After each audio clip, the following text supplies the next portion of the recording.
Hey guys, this is Morgan. This is my video analysis on The Dutchman by Leroy Jones, or Amiri Baraka is the name. He changed his name kind of later on in life. So the story is set in the 1960s.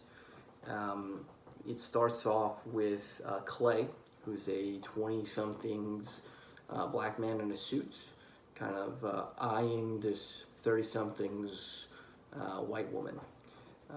And, you know, she comes over and starts flirting with Clay.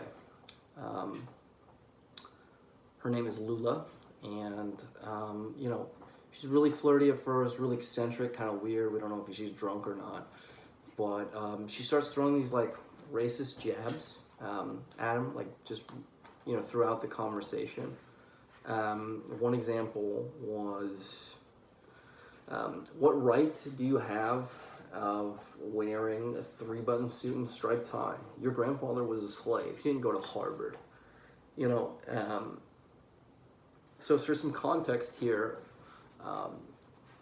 in 1964, when this was written, that was like 1 year after MLK was incarcerated in Birmingham, Alabama.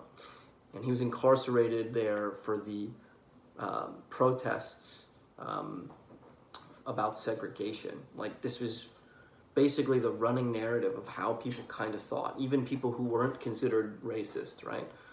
They sort of had this idea of what a black person was. And, you know, then she starts, as she flirts more and more with him, she gets even more and more racist, right? She starts going into things like 10 little N-words sitting on a limb, but none of them ever looked like him, right? This kind of represents that Clay, it being, you know, just this middle-class guy. He's wearing a suit, like, he went to college, right? Like, he's not that idea of what a black person was in America at the time. You know, she keeps saying things like, so full of the white man's words, you know, like, as she starts just getting super racist, like calling him an Uncle Tom, and, you know, she asks him to dance, he refuses, and finally he just, like, loses it, right? And he says things like, you know, I could, you know, rip the paper out of that hand, you know, that was some guy he's referencing, you know, like, who's sitting nearby, right? Just as easily as I could rip out his throat. It takes no great effort for what? He also says things like, you know, just let me be who I feel like being.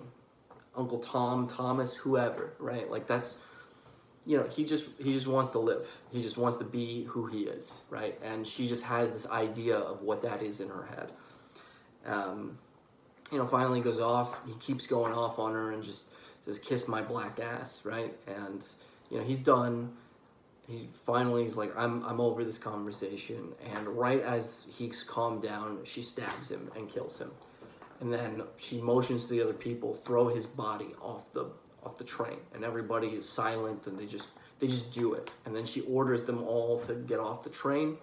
And on the next, they do. And then the next stop comes, and another black man in his 20s shows up. You know, and he's sitting there, and he sits, you know, right next to Loa, and the cycle repeats. So one thing I wanted to touch on in this was that this, The Dutchman, this book, is named after a pirate ship. You know, it knows no peace, knows no rest, and just brings death on basically anyone it sees. And that's sort of the representation here of, like, what it's like to live in the 1960s as a black man. That the only way you're going to escape racial oppression or oppression in general is if you die, because that's the only way out, you know. And it really sort of shines a light on the black experience, you know.